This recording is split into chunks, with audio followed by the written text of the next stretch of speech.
বিশিষ্ট সাহিত্যিক ও কবি সুনীল গঙ্গোপাধ্যায়ের লেখা একটি বিখ্যাত ছোট্ট কবিতা আজ আমি পাঠ করে শোনাব।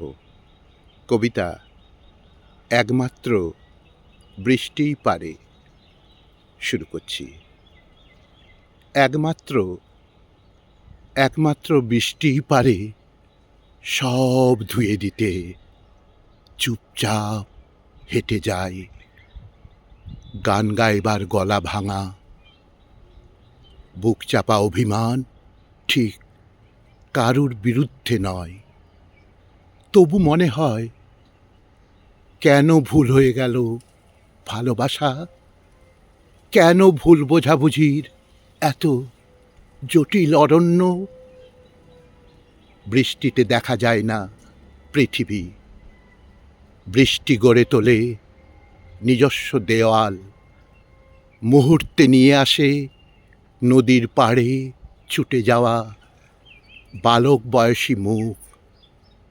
দিগন্ত কাঁপিয়ে বেজে ওঠে ডঙ্কা। অন্য কোথাও, অন্য কোনো গ্রহে শুরু হবে নতুন জীবন। বৃষ্টিতে অদৃশ্য হয়ে যায় আকাশ। আমি হেঁটে যাচ্ছি, আর কেউ নেই।